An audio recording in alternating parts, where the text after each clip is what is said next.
What's good, Relocation Football League fans? It's your boy Smitty here, joined along with Forbes, AK, the head coach. Well, I guess ain't no AK for that, but the head coach of the Diablos. Mix is not able to join us, but what we can say is happy birthday to Mix, as my man hit the Colt 45, man, and he's ready to have a great season on his 45th year here on Earth and looking forward to see what he does, of course, after having, of course, the best draft um, for this upcoming season. And we'll see how those players can make an impact. And speaking of impacts, of course, we're just 2 days away from the RFL preseason. This is something like we had that was on a hiatus for a minute. We got it back in season 9. We was about to jump on the mod. The mod didn't, pan out. I had to, leave and go do what I'm pretty much doing now.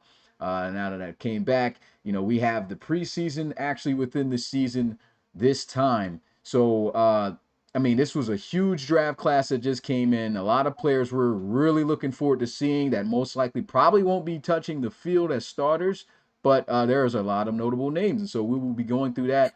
What's your thoughts on just the season for us just being 2 days away from us seeing our first set of games?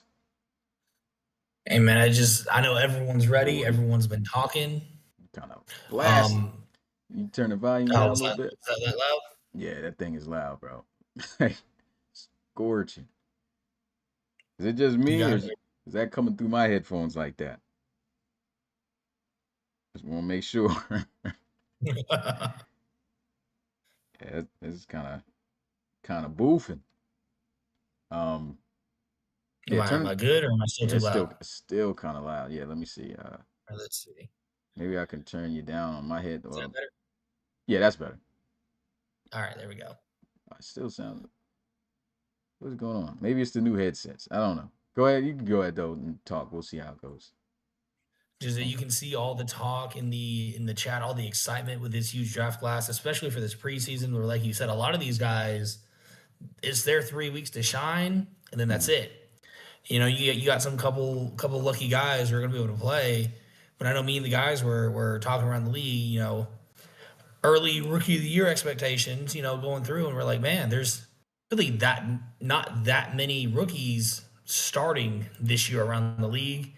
So I know a lot of these guys are ready for preseason, ready to be out of the college series after being in there for 4 years. Finally in the pros, and there's a lot of excitement around the 10th year of the RFL. Yeah, definitely going to be an exciting season, man. We're going to dive into that. But of course, the moment you guys have been waiting for, let's go ahead and dive straight into the first week of games that we're going to get here for Season X. I'm about to just start calling it that now. So the Season 10. Season X, man, of the preseason. And here we go. Full screen so you guys can see it. Because if I had it small on the side like how we usually do, it'll be hard to read this. This will be getting posted up on social media, and of course, that box is fitting for Instagram size posts, so you won't be seeing the RFL X split in half like how you see right here. But when we go over games week to week, it will show up on the podcast just like how you see it right now. So, first game of the season, Monday in 2 days, it's going to be the DC Marshals versus the Oklahoma City Bisons. So, huge game right there. We saw the Bisons have the second best draft in this coming into this season, and of course, a lot of hype around the Marshals to see what they're going to do under their second year, or I say 1.5 year under Coach Hodge there. So it's going to be interesting to see these two guys, these two teams play off against each other, see what players are going to make some names for themselves and things of that nature. Of course, we can give our predictions of who we don't think is going to win the game based off the backups and stuff if we've been, going in depth on things. So let's go ahead and talk about this game, man. A lot of key players.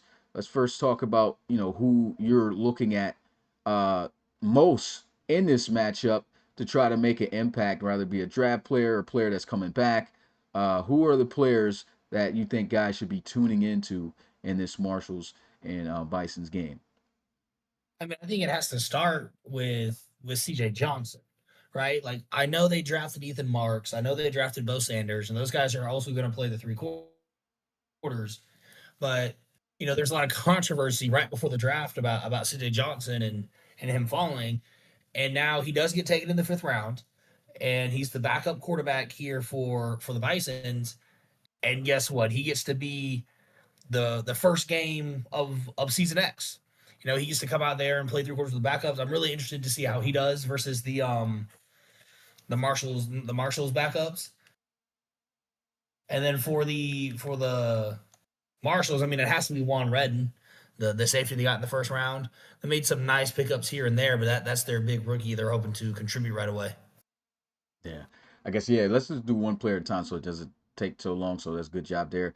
For me, I do agree, but also to be different, other than CJ, I think obviously the answer you would like to go Bo, even though you're just going to see him for a quarter, you just want to see what type of impact he's going to bring to the team, with him being the highest rated running back, coming out of the draft class since the inflation era.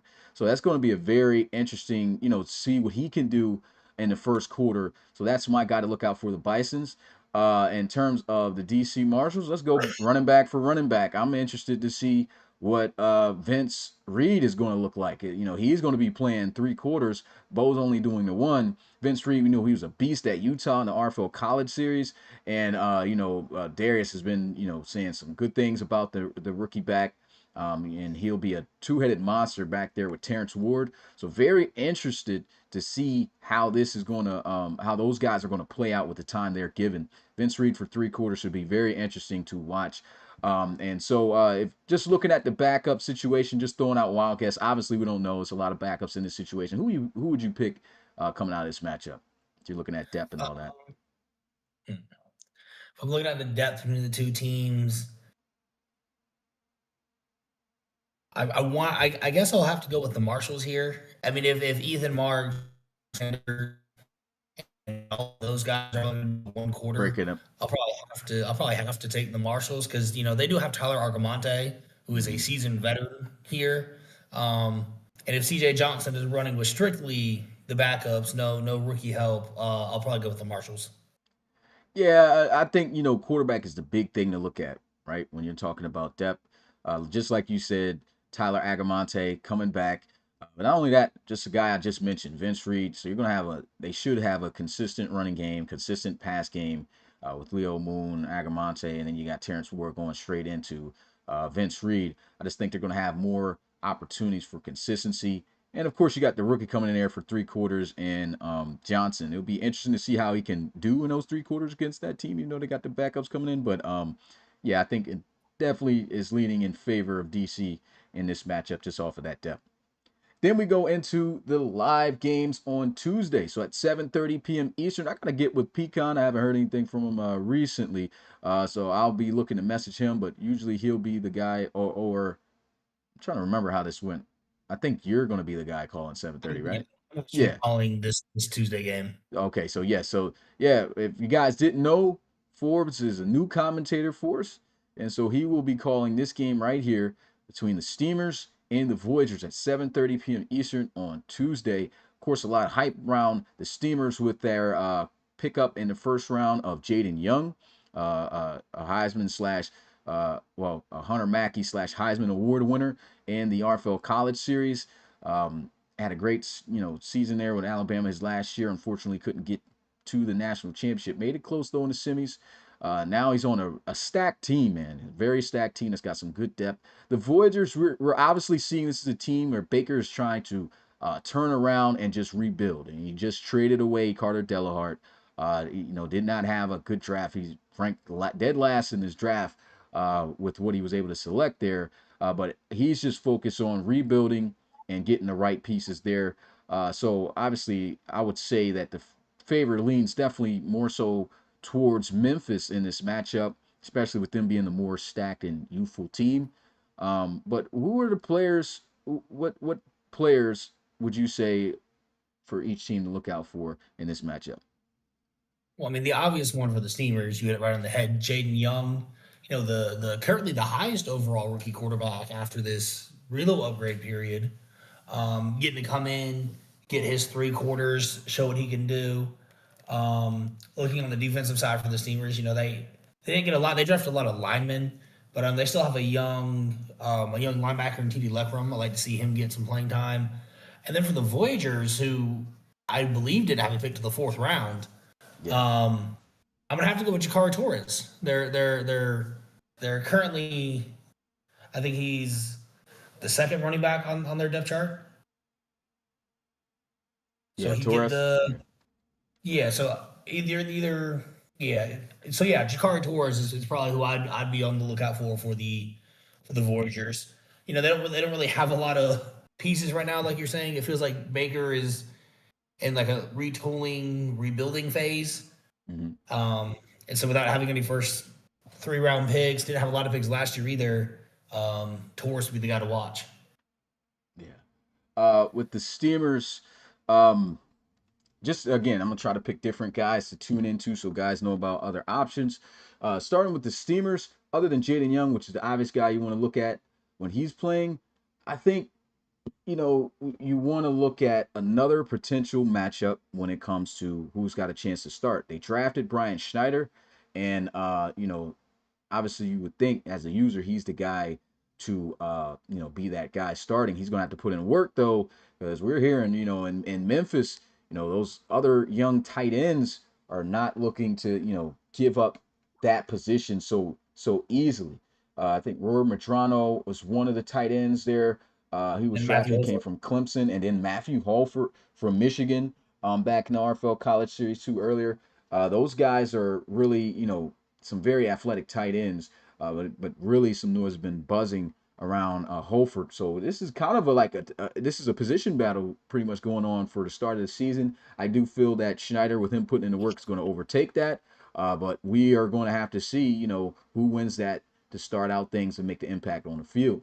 And as for the Voyagers, interesting name I would have to say that included that Delahart trade that he's already Patreon is the wide receiver Chris Harris.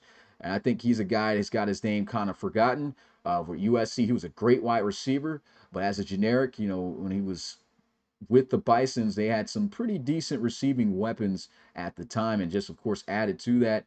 So they had the luxury of just really getting a key defensive player and trading and giving away Chris Harris. But he has a lot of potential, and this is like one of those generic players that if you got a coach like Baker who's committed to making him the best that he can possibly be and Patreon and focusing on him, I mean, this guy is a big threat. I think that can be a big weapon for the Voyagers because honestly, last couple of years, the receiving end of things haven't been all too great and consistent. We've seen some drops and just games where they just could not get the pass game going.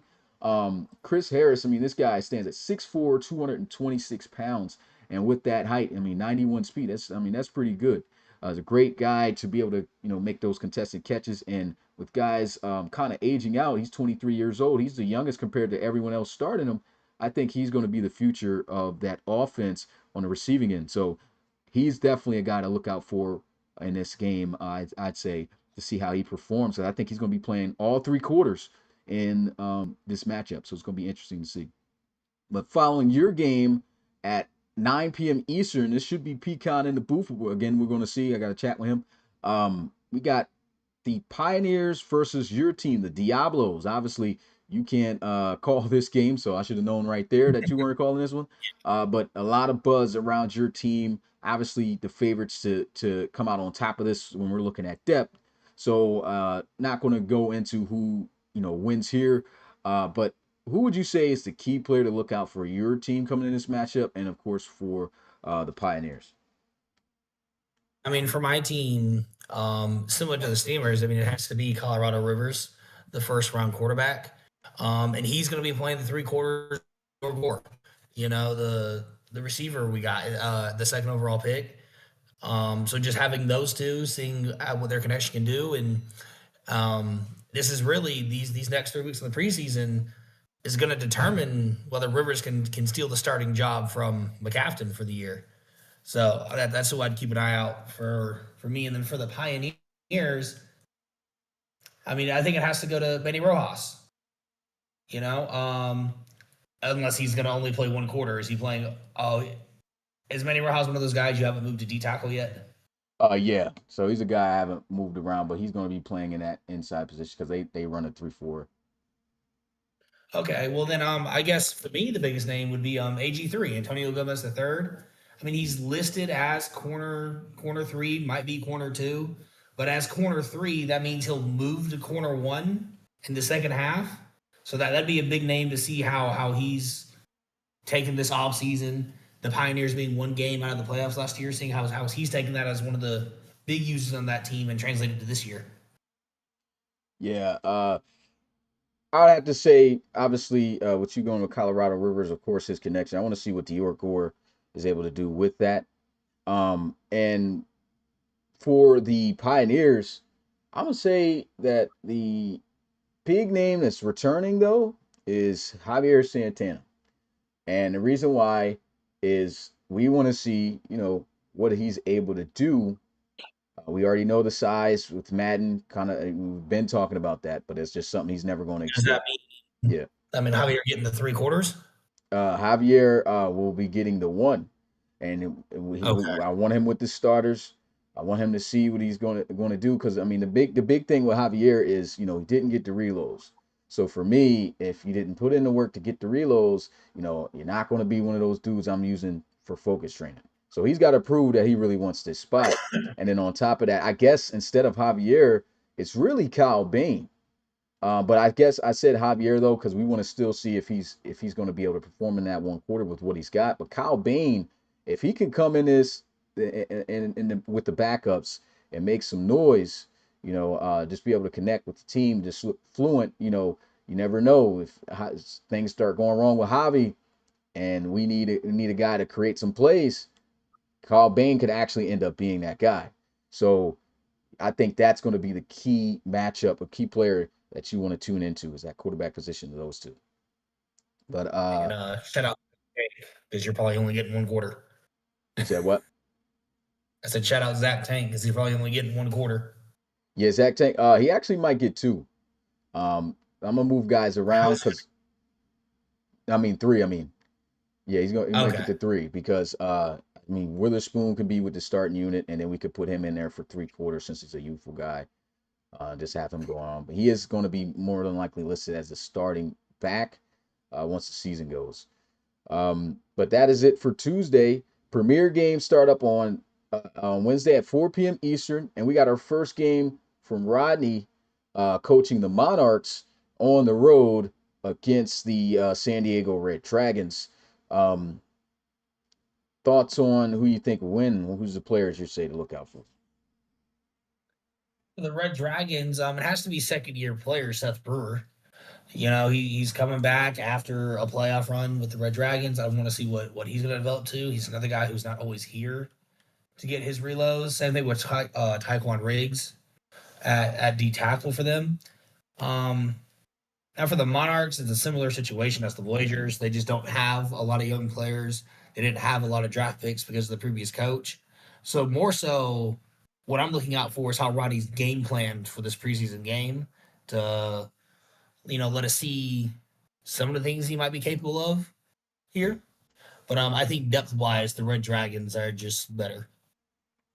Yeah, when I'm looking at this Monarchs team, in terms of what to look out for. I do agree with that. It's going to be interesting to see, what Rodney's going to do. Obviously, it's a preseason, so maybe game plans aren't going to be, of course, they're not official or anything. But I'm actually interested to see another receiver in Bryce Zakowicz. That's another big body wide receiver that I think is going to have a shot to take over in the future for this aging receiving core. And so that's going to be my guess of who to look out for them. There's weapons and everything, for the Red Dragons to talk about, but just for pure excitement, who I really want to look out for within that Red Dragons team is I'm going to say I want to see Chip Taylor, man. I want to see Chip Taylor in action, man, for 3 quarters. What he's able to do. We know what type of guy, community guy, he's been, especially for his team. He's proudly, been a backup and just done his job whenever he's asked. So I'm very interested to see how he plays, especially on this new Madden. And another thing with Chip is, well, other than Chip, even though it's an extra player, I kind of want to see Matty King, man. He had a bad fall off his last year in the college series. We were expecting the Red Dragons, honestly, to pick a better running back coming into this season. in terms of what was on the board at the time. They didn't go running back, and they ended up putting their faith in getting, Matty King as a 69 overall. So we'll see how that pans out. Is Matty King going to be willing to put in the work to be that guy potentially in the future? And it all starts right now, with 3 quarters. If he's given that, again, I'm not all the way sure, which is why I'm adding him to the bunch. Because if Davis does not opt to play Matty King for those 3 quarters, then I say your guy to look out for is definitely Chip Taylor. Um, all right, next four, and with that game at 4 p.m. Eastern, we got the Dreadnoughts versus the Crusaders. What's your thoughts on this matchup? Who to look out for, and who you think might win? Man, for the Crusaders, you're gonna let that boy Eric Alcorn get the 3 quarters. You're gonna let JTA in there. No, it's gonna be Eric. Put Eric in there. All right, so he's obviously one. Jamil Morris, I'm excited to see. In the 3 quarters, they have Marlon Marshall, who's the guy there, but Darius Young took a huge hit Yeah, last season. So to see what Jamil Morris can do as the backup running back there, and then for the Crusaders, obviously it's got to be JoJo Carter. yeah, First round quarter behind 30-year-old corners playing in the first quarter, seeing the things he can do there for the Dreadnoughts, seeing what they got. yeah. Definitely took JoJo for me, so I'm trying to look at this roster again to see who else would probably be interesting. But yeah, JoJo definitely is a guy. Uh, Let me see if there's somebody else that comes across. I Nobody mean, really. Peter Vaz. Yeah, we kind of know what he's about. He's a good player. He's a great player. Get me wrong, great player for sure. Yeah, I guess there's really nobody like key other than them to watch out for. Like that's interesting. And well, I'll say this. How about Owen Jack? It's been definitely some controversy around him. Of if he's really the guy of the future for the Dreadnoughts or not. So that's going to be interesting to see how he plays, with the guys. And I've also seen Patreon wise, Frankie has opted to boost Matt Jones. So that's going to be pretty interesting to see, how that pans out. Because Matt Jones, of course, that's his guy. He's choosing to boost for the year. And if he's boosting So Matt Jones for the year, he could potentially be the guy at some point playing and starting if well, I Matt mean, if he's Jack doesn't do his job. to have a little done take, make an assumption here. If he's boosting Matt Jones right now, Mhm. you Owen Jackson a contract year. I wouldn't be surprised if, like you said, Matt Jones is starting week one, and if Owen Jack is on the trade block for the entire season, because it doesn't make sense for Owen Jack to be reload upgrading while Frankie is investing in another quarterback. It doesn't make sense for Well, both here's to another happen. take. How about this one? What if he's All right, boosting Matt Jones to use him for trade bait and then still someone looking to would get a trade for quarterback? before I they just traded for don't Matt Jones. feel Yeah, I just don't feel like nobody would trade for him, but like maybe that could be something. Who knows? Or maybe he's just trying to boost up a strong backup running back. I don't know, but That's not a bad. yeah, But you're gonna spend $50 a month to not start a quarterback. yeah. That was an interesting take for me. He did think at first that it was he could change the Patreon player, but I told him, I said no, you have to do it for the year. And so I was thinking he was going to change it, but he doubled back, said no, I'm gonna get on Matt Jones. So I guess that's going to be a mystery. We're going to find out during the season because it's already been locked. So he can't change it up now. We'll find out what the plan is with that. So I guess that's my look out for situation for the Dreadnoughts. And I agree with you. You picked a couple players there. You want to see how Eric Alcorn looks for the Crusaders. And I'm definitely going with Jamil Morris because he's going to be playing those 3 quarters. He was great at Tennessee in the RFL College Series. Him and Marlon Marshall could be very deadly. And I've never seen, even in practice, what he's looked like yet because I haven't had a chance to even practice with that squad. So it's going to be very interesting to see what he's going to be doing, uh, during this preseason. But with that being said, we move into the 6 p.m. games on Wednesday, and we have the Gunners versus the Armadillos. Who I'm gonna just move on from who we think's going to win because I mean, let's just keep it on who to look The out for. the players. Yeah, key Yeah, players. I mean, I think this one's pretty obvious. I mean, he's only going to get one quarter, but it has to be Xavier Savage for the Gunners. I don't think there's anyone else even close to as interesting as him. I mean, Yeah, obviously you have Edward Schuler, yeah, the star dead middle linebacker they got who played the three quarters. But I think on the Gunners for this season, no one's having them making some kind of reloadable run this year unless you're Tyon. But you know, it's going to be exciting to see him back. But you're just trying to develop this team. I mean, they have guys like Jamie LaRue, who people are going to be excited to see. yeah. But it's all about Xavier Savage for the Gunners. And then for the Armadillos, it's going to we want to see how many times Nyshawn Miller is going to run the read option. Yeah. So that's I mean that's was the big talk with Roland throughout the draft of what quarterback he was going to take, and he decided to take Nyshawn Miller. So getting to see him, he took Mac Van Ginkel. It's going to be excited to see him. He said, "Yeah, hey man, you're supposed to be listing one guy. Oh, my bad, my bad. Listing all the players." I'm like, hold on, when am I going to be able to choose which one? Yeah, but yeah, I agree with you there. You've already took my other guys I was going to do as an alternative. So if it's not going to be Nyshawn Miller, I'll then take yeah, one player. My bad. I was getting too excited. yeah. But yeah, He's back, man. I'm gonna go Ready. ahead and go with like you said, Mac Van Ginkel, other than Nyshawn Miller, who I think is like the obvious guy guys want to tune into to see what he's got at his height and everything. And then for the Gunners outside of Savage, I like Schuler, man. Schuler was a beast at Penn State. Only got to play 1 year, so obviously he didn't get to have that high of an overall, but still coming in at 71 off of 1 year. That's really good, you know.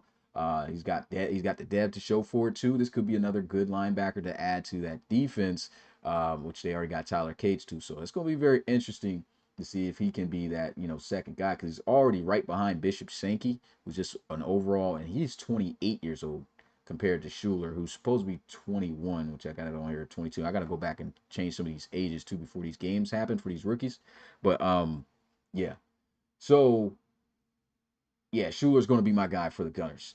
The other 6 p.m. game, we have the Shamrocks and the Aviators. Key players. All right, so my one player for the Shamrocks is going to be Grant Morris. You know, I don't offensive lineman, but the Shamrocks have been needing more younger offensive linemen. So I think he's got a good chance to start over Shane Palmer. So getting to see what he can go out there and do. And then for the Aviators, I'm going to steal the obvious one from you again because you let me go first. It's got to be Casey Robinson. Now is Casey going to get the three quarters, and you're going to play like Luke Peters for the first, or what's happening there? Luke Peters is actually not even supposed to be on the team, so he's got to get cut off. That's not an RFL And then what about player. Corey Polly? So Corey Polly is going to be the guy we're going to just start out with, and I want KC playing the three quarters. We want to see what he does. Okay. Yeah. So Casey's been watching a lot of film. We're about to see if it's paying off. yeah. Uh, if I had to choose a guy for the Aviators, I'm definitely going to go with who he's targeted that was drafted in the same round with him, and that is Arturo Flores at that tight end position for the Aviators. I think he's a very dynamic player. I'm looking at also having him in the third quarter too, just so he can have those two can start building up some type of chemistry together, have a weapon in that third to be able to throw to as rookies. And so that's going to be a matchup to tune into for sure. Um, Players to look into for sure. Excuse me. And as for the Shamrocks, let's see. As I'm going through here, you picked on the linemen, so yeah, the linemen's good, but I think there was another guy that I wanted to really focus on, and that was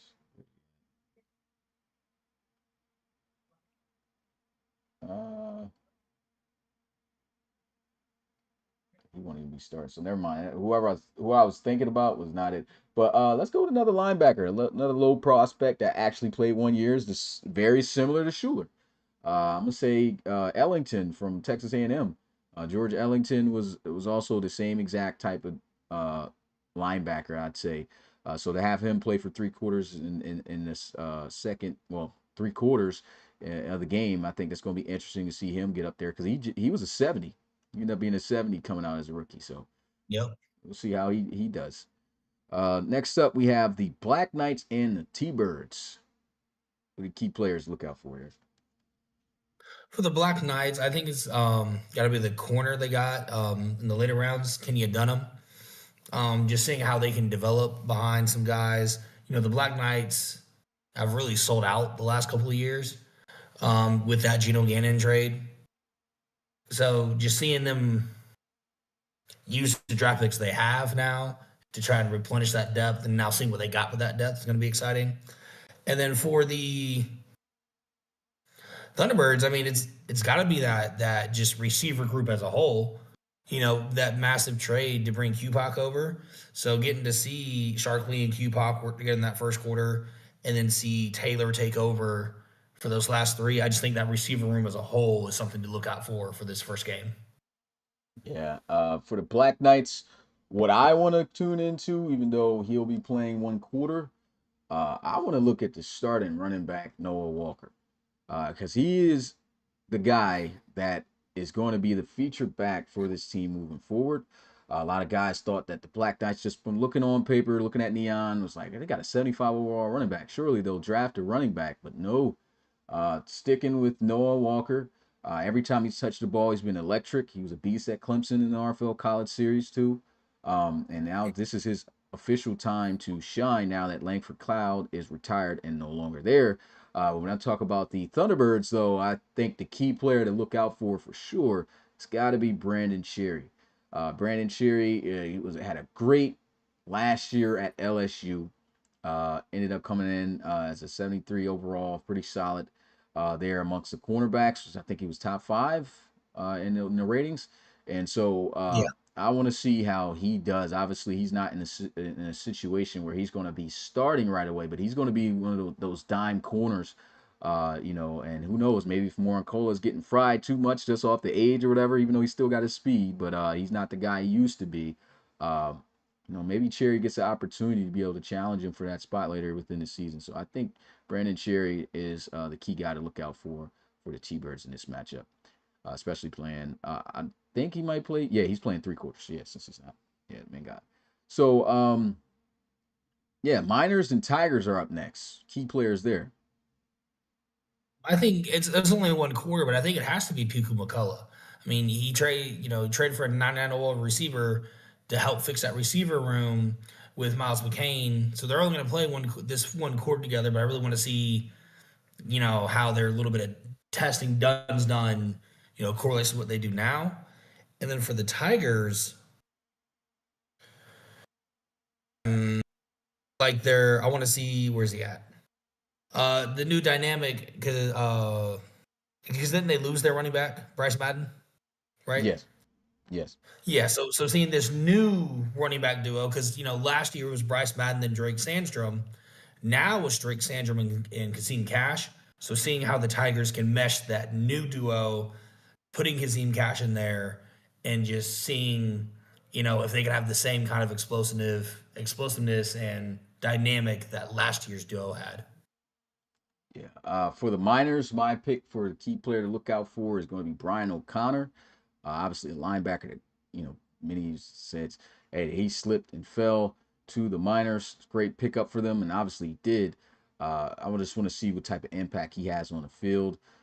He is a young player, so I did put a message out there to the coaches. We don't want to see starters that are like premier starter that's been around playing up against backups. So, but if you're a rookie that might be starting and stuff like that, or at least second year guy, uh, like Brian O'Connor, maybe he gets him in for those three quarters to play. So I'm gonna be interested to see what Gunn does there, if he's gonna let him play for the three quarters instead of the one. And as for the Tigers, I think outside of what you said, is the wide receiver Steve McCaskill. They've had struggles at their wide receiver position. I want to see what type of impact he's going to be able to make. Now he's going to be a guy that's going to be on the field, I believe. I think I'm just going to put him in there first quarter with Kai Cash just to get that going, and we're going to see what type of impact he makes against the starting unit. So those are my key guys for this matchup. And then we get into the Thursday games. We got the Hogs and the Elks. Key players in that. For the Elks, I have to go with Jacob McCall.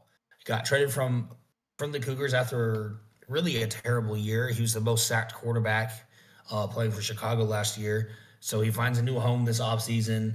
He's obviously only going to get one quarter. But just seeing how he is in a new situation, a new location, already on his third team in his first 4 years. So seeing what he can do there. And then for Hogs, it's got to be Trayvon Simpson Jr., the receiver from Clemson.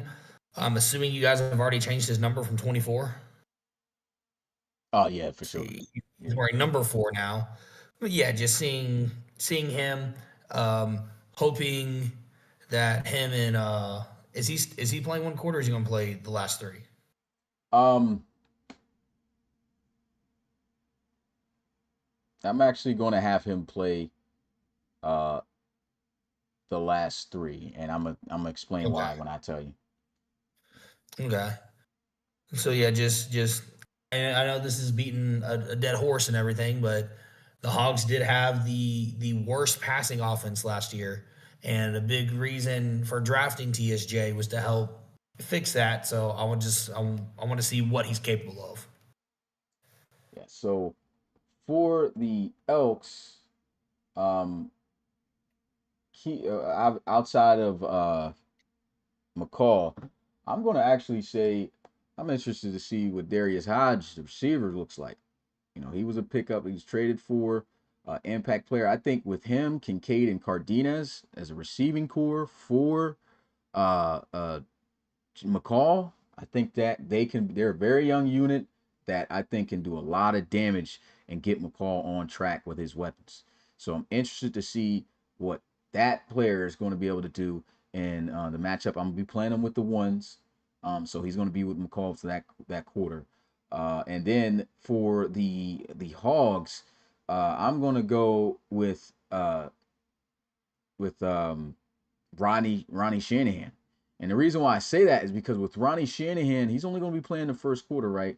But this wasn't made to the public, but you guys are going to hear it now. The Hogs just signed Lane Kearney. So he's a veteran quarterback who helped take your team, the Diablos, to the playoffs last year.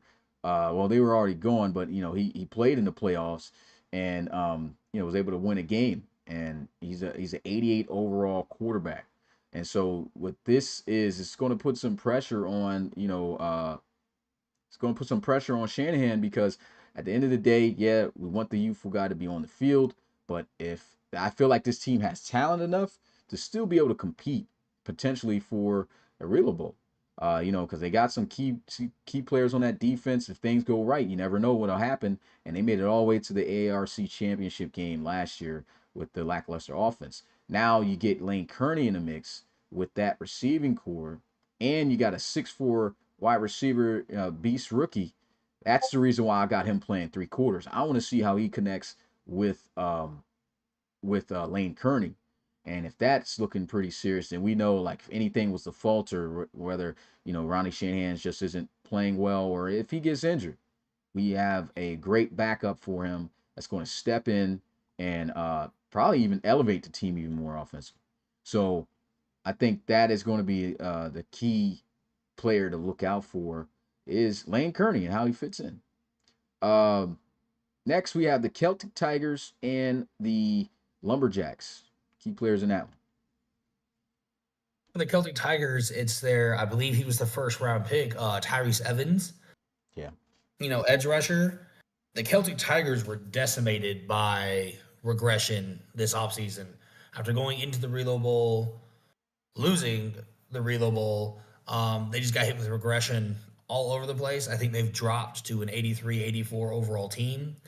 So just getting to see what their first round pick go out and hopefully make an immediate impact is something I'm excited to see. And then for the Lumberjacks, Hassan Bird, their edge rusher after making a playoff push last year with first year quarterback Jordan Granger. But yeah, just seeing both of those edge rushers who look like they're going to be starters right away, just go at it. Yeah. For the Celtic Tigers, I'm going to go with Euro Wimbush. And because he's going to be the guy, and he's actually going to be playing three quarters within this one. because we signed Trey Worsley back for his 10th season. I'll just let Trey Worsley, start it out like he did last year, and honestly throughout his career, boom, running with the ones, and then we're going to see, Euro One Bush, be able to tear it up at the running back position, see, how dominant he could be in that position. Another thing is just, when you look at Euro One Bush, one of the downfalls of him is just the size. You look at a running back that's just 5'9", 181 pounds. We know how shifty he is, how great of a running back he can be, but looking to see how he's able to take the torch from Worsley. So we're expecting him to kind of tear it up, going up against this backup unit. And then as for the Lumberjacks, I think a key area to look out for in this is the running back room, because last year it was something serious. I think it's going to be even better this year with D'Amico Brewer and blinking on his name. Let me go to him. He's got a The unique there lumberjack. with John Copey.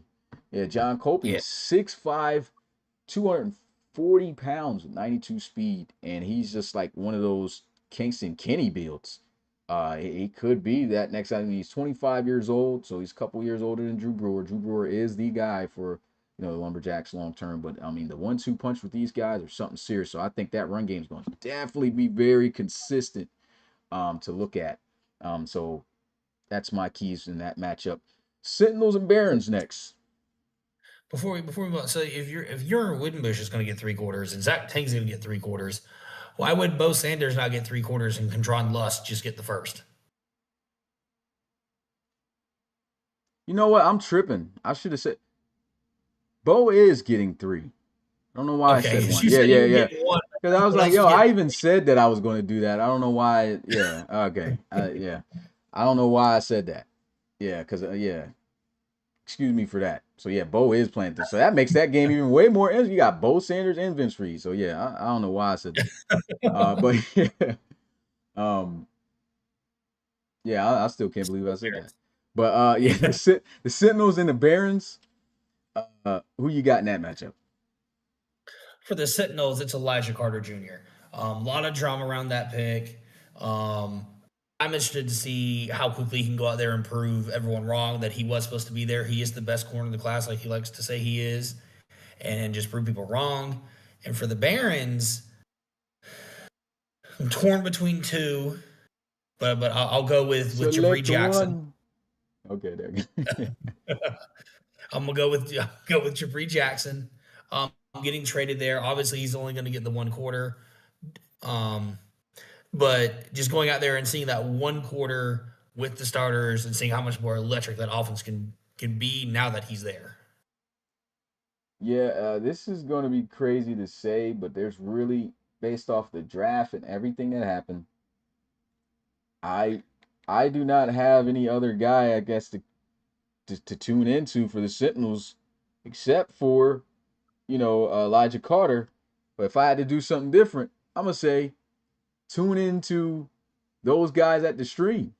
You know what I mean? Because they got a lot of these guys are very confident. They were nearly in a crazy situation that could have really damaged them. But luckily that got sorted out and they were able to They better be dodge the lucky Rob's bullet. not here. He'd be airing them out. Yeah, yeah. So luckily that got sorted out. But the Sentinels, uh, they are a team with a lot going on behind them. There's a heck of a lot that's been happening for this past season. Remember them going 4-1 since Tor was there, left new coach Rodan in the building, and it just did not go good ever since. Only won one other game for the rest of the season. Contract situation happened, which really what got them almost in this boat, but we did manage to fix that, and it really wasn't something to be fixed. It's something we had to figure out to do to make sure that those contracts were converting over properly. But now that we had that figured out, they don't have to worry about no players getting suspended and stuff that was about to happen. Um, it's interesting to see, with Tor back, what are they going to be able to do? Because Tor has been out the loop for a whole year. So with him being out the loop for a whole year, this game has changed drastically. The game plan has changed drastically. There's a lot to this. And so interested to see, how he's able to, quickly come back in here. take charge and see if he could get this team, back to how they were looking when he was coaching when they went 4-1 earlier in season 9. As for the Barons, key player it's got to be Nick Oakland. Nick Oakland, as the sack record, he got tied, but still he's the first to do it. So still he was the sack record breaker in a single season at Ohio State with 35 and a half sacks in a single season. And this guy was an 80 overall, literally a 78. Then he jumped to like an 80 throughout the season this past year, but he was a 78 overall going in the college football game, and he was a 78 overall getting drafted in the RFL. So most of the stuff that he had, he was able to keep. So this is a very impactful player for sure that I think guys are going to be tuning into, and if not, you might want to go ahead and look at him off that edge. 6 p.m. The other 6 p.m. Eastern game, we have the Snowhawks and the Bulls. Key players in that matchup. The Snowhawks, I'm going with Danny Johnson. I mean, I know Pecan was pounding the table for you to draft this guy out of Tennessee. We know that Joey G's getting up there in age. It's probably his last 2 years. So drafting who essentially could be the franchise guy in 2 years, seeing his first start, or not start, but his first play here for the Snowhawks gonna be exciting. And for the Bulls, and R.L. Matthews. They have a very aging secondary. So I like to see how he steps in because I think he's going to start right away, according to you, and just seeing how he fits in with them. Yeah, he'll be the starting slot guy. If we're talking about the Snowhawks, I'm gonna go with the guy who was pounding the table to get Johnson there, and it's gonna be Pecan because he's actually, even though he's going to be starting during the season as the number 3 receiver, well, he'll be the 2 and outside. It'll be LeCavalier out there starting with Curry. But once we get a 3 receiver set, then we'll have Pecan on the outside and LeCavalier in the slot. But I'm gonna go ahead and throw DMJ in there in the first quarter, and then Pecan's got 3 quarters with Danny Johnson to try to make some plays. That way, he's got a little weapon also too to throw to. So that's gonna be interesting to look at to see how those two connect together. Maybe more than likely something we're going to see in the future. And for the Bulls, I'm going to say we got to go circle back to, even though he's just playing a quarter, to David Jones. David Jones has been a historic back in the RFL. Big impactful player, man. Always was the dude you knew was going to give you buckets on the ground. Problem, though, is that this guy had a terrible season last year. He just really did not look the same at all. This is the Madden where running backs are, if you're that guy, it's going to show. And I do Running believe, backs, even though we got regression, I do feel like he's going to be able to make that impact on the field. Still, I don't feel like Dave. I just feel like he had a bad year. I feel like he's going to bounce back.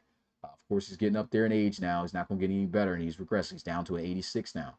But at 29 years old, I think he's still got a little bit left in the tank. So it's going to be interesting to see how he bounces back after that rough year. Next up, we have for the late night Thursday games, the Cougars and the Desperados. Who do the players look out for in those matchups? ooh, excuse me. For the Desperados, it's got to be Mister, fifth or fourth round drama himself, Rohan Boxy. Mr. Box. Getting taken 2 picks before his beloved Miners. But I think you said earlier, he's got a real shot to play to start right away. Mm-hmm. Of course he's going to get the 3 quarters here in the preseason, but assuming he's showing up to the games, getting his reloads, continuing to upgrade his player, it looks like he's got to make an immediate impact. And then for the Cougars, man, I don't even know where to start with their 3 top 10 picks. But I'm gonna go with someone that Rob said that he's been real excited about, and Devontae Freezer, the safety, Yeah. who's been kind of just overshadowed because he wasn't part of those 3 guys at the top. But Rob said he's been really excited. He's been able to mix some things up. So I'm gonna have to go with Freezer for the Cougars. Yeah. For the Cougars, if you're not picking, Dylan, I think you got, we want to see what Dylan looks like. Everyone wants to see what Dylan looks like as the first quarterback off the board, and what he was able to do at Ohio State. Can he be the official guy now moving forward for this Chicago franchise to lead as they thought they were going to be able to do with, Geno Gannon, as they thought they were going to be able to do, of course, before Rob got there, because Rob probably wouldn't have did it, but with Jacob McCall, and then they had that whole quarterback carousel thing going on last season. Did not work out for them. Uh, Many feel, hey, Lewis is the guy. And just to throw in another in there though, since he wasn't mentioned, and I think he's going to be the guy playing three quarters. Tony Oliveira. Uh, he drafted him too in the late round. He this guy as a person within the league has just had some bad luck. He had players. He had a good player that probably would have been one of the top guys coming in his class if he kept him. He decided to move on, create Tony Oliveira. Uh, and so started from scratch, stayed at LSU. LSU, they had a good season. The whole team left him, but they just didn't, pan out to be what they thought they were. He ended up transferring, went to Virginia Tech. Many was already, questioning that move because Virginia Tech, yeah, they had a good season, went 10-2 that year, and it was in the conference championship and everything in the playoffs. But that was not likely to happen the following year, and it didn't. These guys didn't even make a bowl game, so he's just had the worst luck player wise in the RFL. Finally decided, hey man, I'm gonna just put my hat in the draft. Kids picked up to a good team that's got a, of course, a long term user head coach and excuse me and mix. So I'm interested to see if he plays him three quarters, what he's able to do with that time. And then as for the Desperados, other than Rohan Boxey, I really want to see what Raheem Underwood looks like. That's a guy that when they're 3-4 defense, he's coming off that edge. He was a monster there at Oregon. How much of an impact player in that same role he'll be playing will he be for the Desperados, even though he's going to be playing one quarter? He's going to be more than likely the starter for the defense too during the season. So that's going to be very interesting to look at.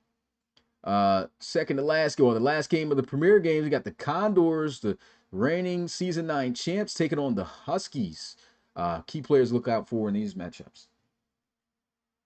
For the Huskies, I think Diamond Armani is the clear cut got to look at here because like I'm still not even sure exactly how the Huskies are going to get him involved. Whether he's going to be a sub linebacker, whether he's going to start right away, whether he's going to sit for a year. No, he's So starting. I'm just really interested. He's going to start. Yeah, because what's the name? The other safety, Staymates, even though, yeah, he's a long term guy, he's very old and he's not that far Okay. off in overall from him. So he's not, whenever he gets an opportunity to play the sub, he'll just drop back into free, you know? So Okay. that'll be like more So of a there's that. And then formation sub thing. yeah. And then for the Condors, I'm excited to see Corey Baines. Corey Yeah. Baines kind of made his college legacy this past year, starting as the number one offense for like the first 5 weeks of the season. Wills Oregon into a playoff spot and then upsets Clemson in the first round. I think that really, especially in your eyes, who makes the overalls, really pushed Baines into being that fourth quarterback. Mhm. Um, so I'm excited to see him get his chance here in the Condors. Yeah, for the Condors, again, another edge rusher. I want to see Rondell Smith Jr. Rondell Smith Jr. Coming out of Notre Dame was an absolute stud. Uh, and exactly the same kind of like how Raheem Underwood was. And again, going to the same type of defense that's going to utilize him the same exact way. I want to see his impact on the field for the defense of the Condors. And as for the Huskies, if you're going to go with Diamond Armani, got to go with the other pick that they were able to scoop up in the second round, which was huge, and that's Sina Anawai. I want to see what type of impact he has on that D line also for this defense as both those guys will be playing, but we'll figure out how we might let them get more reps on the field and play those three quarters, but we'll have to see how that lineup shapes. But yeah, those are my key guys. And finally, the game I'll be calling solo dolo myself on Friday late night 9 p.m. Eastern. We have the Explorers versus the Bulldogs. Big matchup there. Key players to look out for here. For the Explorers, it's got to be Brian Robinson out of Clemson. Um, I think he's going to be their third corner right away. So the Explorers have a historic, legendary, storied defense. However you want to say it. So he's got big shoes to fill after that Henry Dockett trade last season to come in there and make an immediate impact. And then for the Bulldogs, I'm gonna go Russell Shackelford. I mean, they already had Drew Brewer and Jermaine Taylor, Willis Savage, all these guys, but to get a 76 overall rookie with star dev in the second round, who can make an immediate impact, who looks like he's going to start right away. I'm ready to see what he can do. Yeah, we're talking about the Explorers. They went two corners in that first round. Obviously, you talk about Brian Robinson. The other guy, Tayshaun Wiggins. I'm definitely interested to see what he does playing three quarters within that matchup. He's a user player. I know he's been around. He's been active. Got some reloads and stuff. If he can continue to do that and work his way up to be, that next corner for this team, moving forward in the future, because we already know, the money situation with the Explorers. They needed two corners. They needed corners bad, and they got those two in the first round. And both, well, both users, but one the more active, of course, more so with Wiggins, but just blessed, I'd say, with Brian Robinson, and just the type of cornerback he was. We're looking at the Bulldogs. They did get quite a few guys, other than Shackelford and who you mentioned.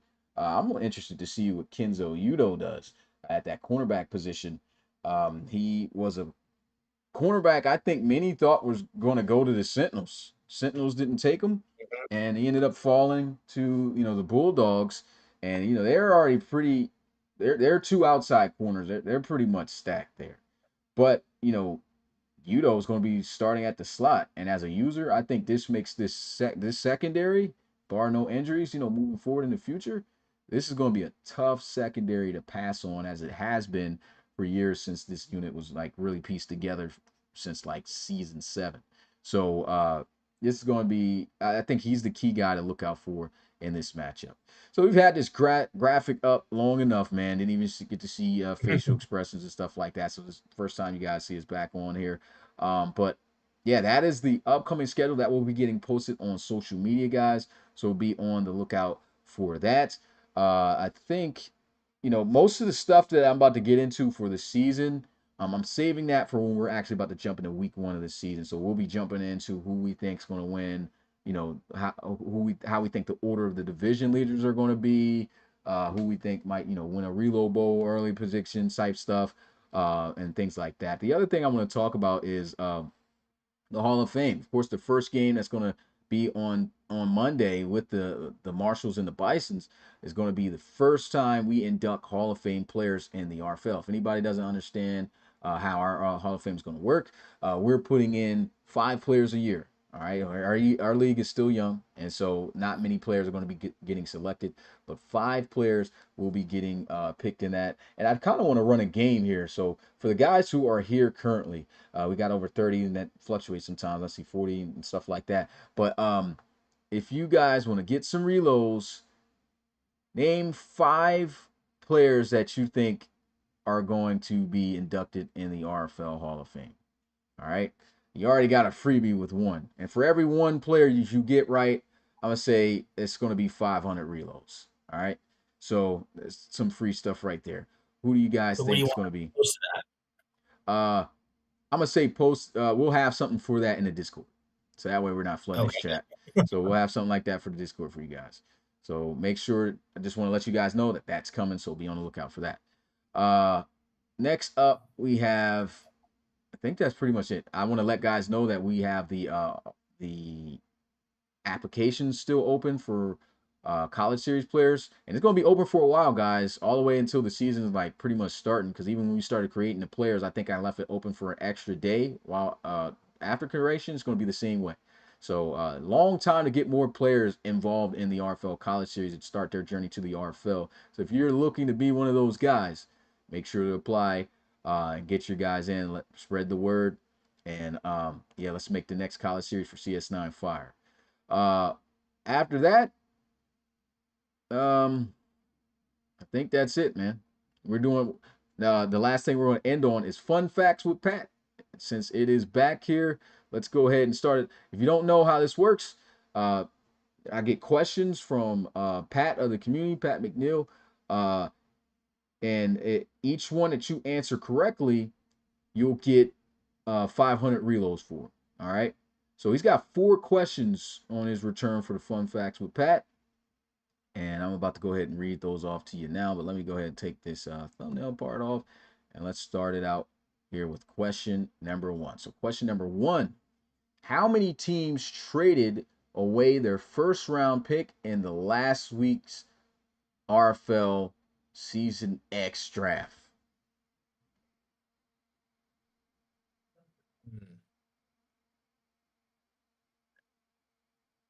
There was a lot. Yeah. Now I wonder how he decided these. Like,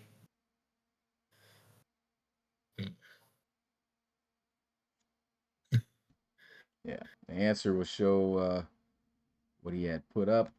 Let me see if I get the doc. I cannot see the chat right now. See the chat. I mean, I can see the chat. I just don't know the answer.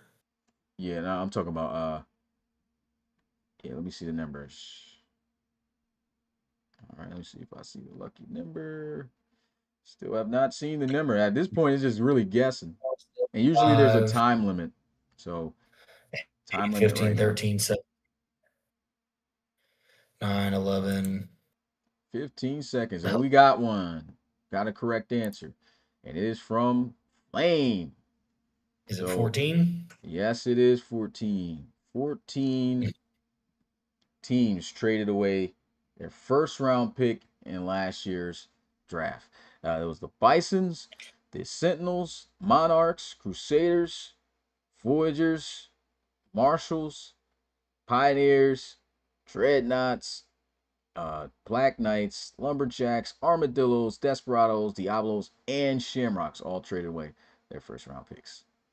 All right, let's get And I on still to ended up with 3. yeah. And so let's get into question number 2 from Pat for Fun Facts with Pat. And here we go. Question number 2. Name the first round picks in the Season X RFL draft who did not have star dev. We have to name all of them. Man, that's a lot, man. Let me see. What did you put here? How many names are there? And I will say, I'll at least give you the amount of names. One, it actually wasn't a lot. 2, 3, 4, 5 players did not have star dev that were drafted in the So, first round. So so who were everyone they? typing one name is not going to work. We need to type 5 names. Yeah, you gotta type in all 5. I'm gonna give you And guys it's a got to be minute. in one message. Mm-hmm.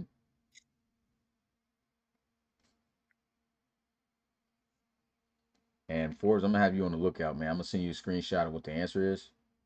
Okay. So if you see it, uh, yeah, just let me know. Point it out. Uh,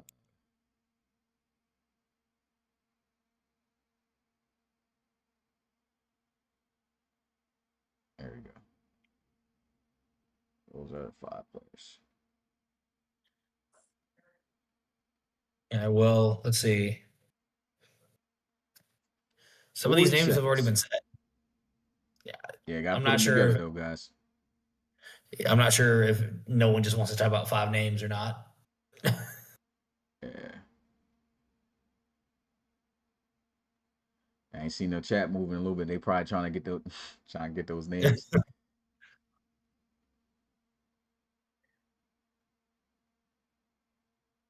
Oh, hold They up. got it. Whoever say KBVLC is.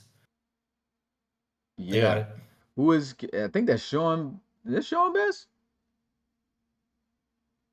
Elijah Carter, Tayshawn Wiggins, Earl Matthews, Casey Robinson, and JoJo Oh, Carter. somebody hit that. Okay. You got it. Elijah It's a tie Carter, on. R. Matthews, JoJo Carter, Casey Robinson, How and much? How Tayshawn much do they get Wiggins. for getting the thing right? 500.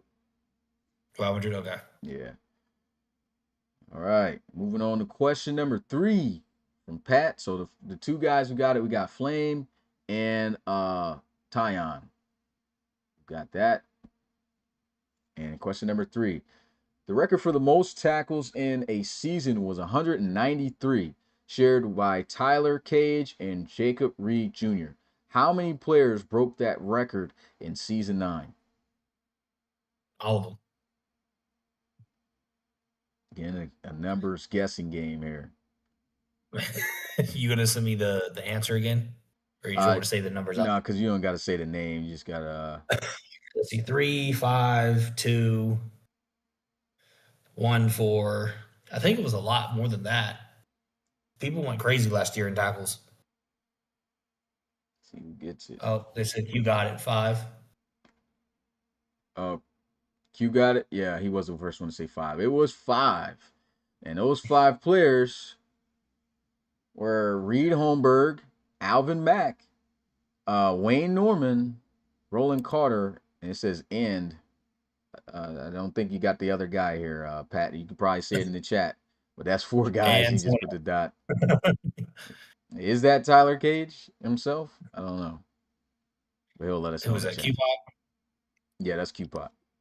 So five different 500 Reload Buck winners right now, and we're down to the last fun fact from Pat. Did 5? Isn't only 3? He Keon, said Flame, and Q-Pop. the answer is in question four. Mm. Bro, you probably gave it away then. But all right, let's. Oh, okay, no, you didn't. All right, here we go. Who holds the new record for most tackles in a season after getting 228 tackles in season 9? So this was the guy that Pat did not list who holds the record for the most tackles in a single season. Who is that player? Uh, ESJ said Tyler Cage. Oh, there you go. That was easy. Tyler Technically, Hodge Cage. said it before you put the question up, but ESJ Yeah, was the but first person to say it after you said the question. yeah. So there we go. And we got four different guys to win reload bucks off the fun facts with Pat I'm right going there. to give that to ESJ. Yeah. Yeah. So ESJ got that. We got Q got it, Flame, and Tyon. So boom, that's our payouts. And with that being said, we are now done with the pot. This is gonna be a short one, man. Just over an hour, really. Hour and 10 minutes is it was. And we're gonna leave the floor open to you guys if you guys got any questions for us. Go ahead and put the thumbnail back up at least for something. And yeah, feel free to ask us anything in the chat right now. And we'll answer here live. All right, I just paid out the people who won. Great.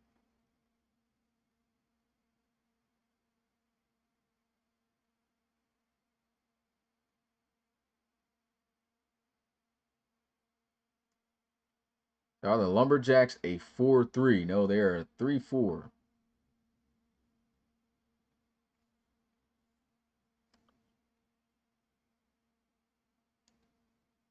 Some teams that haven't updated their stuff yet.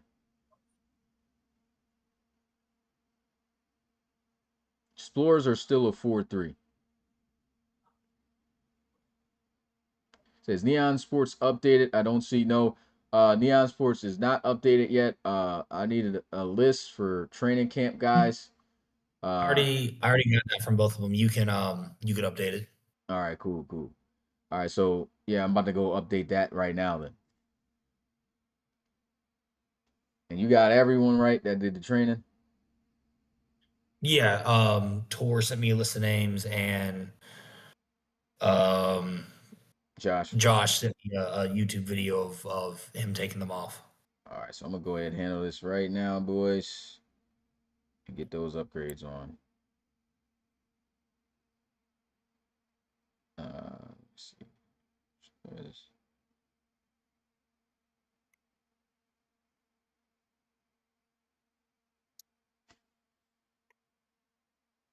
All right, it's updating now.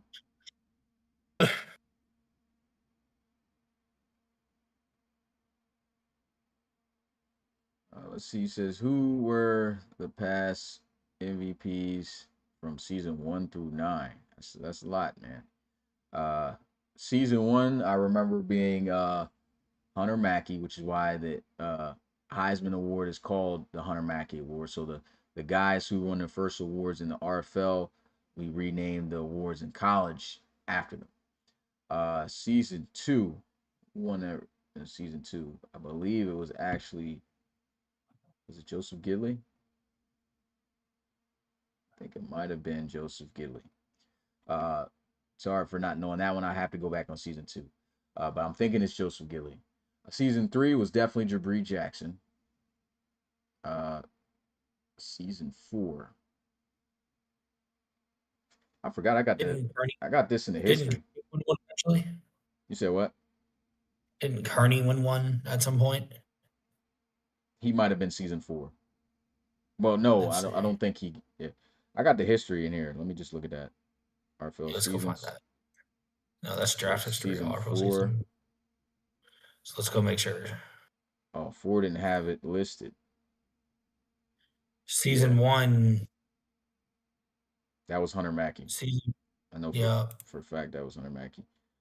Even Uh, though in the All Pro team, he made him quarterback too. Joseph Gidley was season two. okay, so I was right about Joseph Gibbs. Season three, Jabri Jackson. Yep, I know that one. Four, we can't see. I don't think it was. I think he won the conference MVP because we had conference MVPs then when we had split files. I think Lane Kearney won conference MVP, but I don't think he won league MVP season four. It was whoever. It was somebody on the NRC side, but I Season cannot. five was Jabri Jackson again. Yeah, Jabri. Season six should have been Gino Gannon, right? Yeah, season six was Gino Gannon. Season seven. Season seven, Jabri Jackson with his third MVP. No, he didn't get three. So It what's says it called? conference slash league MVP for season seven. Yeah, I probably did. So he didn't. He only won two. He only won two. So So the then, season five one must so be off. Who was the other guy? five was wrong then. Oh, it was Dre. Yeah, Dre Crowell. He went that 15-1 season. Yeah, yeah. So Dre Okay. Crowell won it in season five. Then in season Okay. six, it was Geno Gannon. Season seven, it was It was Jabri. Jabri Jackson. Season Season eight, eight was Reed. yeah, Reed Was Wagner, Reed. and then season nine, Geno Gannon again. So yeah, So through 9 seasons, we really only have 6 MVPs yeah, because we have two repeats, 3 repeats. yeah. Only two, Geno Gannon and Jabri Jackson. Yeah, so there's only so that's a repeat. Yeah, there's only actually 7 ever to win MVP. Yeah. I thought Hunter Mackey won twice for some reason. No, he just won that first year. How did I get? How do I get added? If you are a player who applied, that's another thing I'm supposed to talk about. So I'm going to be looking. I had a big test situation with school for guys who don't know going on this whole week, so I had to commit to that. Did not have time to really handle any league business like that. Thank God I passed the test though, so I am good. And with that being done, now I can start doing some league work. And I am first thing I'm looking at trying to do, which will probably be during the weekday. It won't probably be this weekend because I have to do team training. We're gonna need to start recording premiere games for week one of the preseason. So Yeah, we gotta get on I that. have to handle that stuff first, and then I'll look at giving out Discord invites sometime during the weekday. So from Monday to Friday. So be on the lookout in your email if you applied for that. Ranking any big name. Well, you're gonna have to find that out later because again, I'm just now getting to the team, so I cannot uh don't know what to tell you there. Just gonna have to find out if they get on the block. Uh RFL Discord is for okay. Yeah, explain that. What teams have made the most preseason appearances? Postseason appearances. That'll be a lot to dive into that we just don't have on hand. So I don't know if we can answer that because I'd any. assume the Explorers, they made it from season 2 through season Oh yeah, 8. they never missed the playoff till last year. So So I'd there's assume I that. think everyone else has missed it at least 1 or 2 times. Yeah. Yeah, you put an S on the end of that. I'm just give you act like you said no S. Uh let's see what else we got here. Any other questions? I see Q or this thing just refresh. I don't even know where I'm at now. The regular season will start 3 weeks after this one, after the preseason, because we're not doing the Week 4, that random Yeah. That random week with nothing in it, right?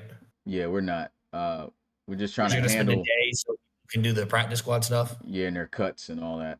So Yeah, that's how we're gonna handle but that. we'll have a time limit that coaches have, so we not just there for a week. Yeah. And as CQ says, the Hall of Fame class will consist of retired players, correct? Yes. They have to be retired players. Nobody who's currently playing.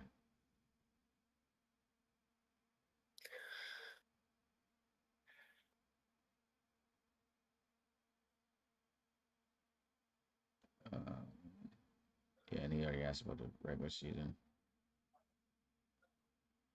7 in a row, yeah. Yeah. All right, so I think we're caught up there on questions.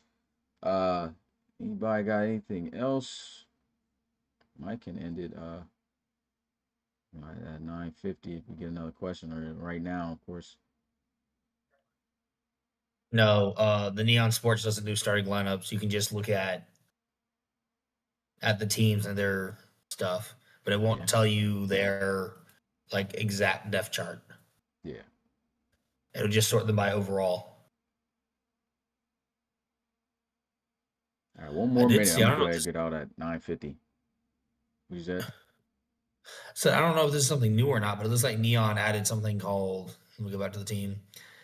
The I can't. Oh, the roster value. I don't know What if is, you've seen that before. nah, where that's at? If you just click on any team, so like the Aviators up here on top, and it goes like St. Louis Aviators, their record, overall rank, and then roster value. This on the app? I don't see that.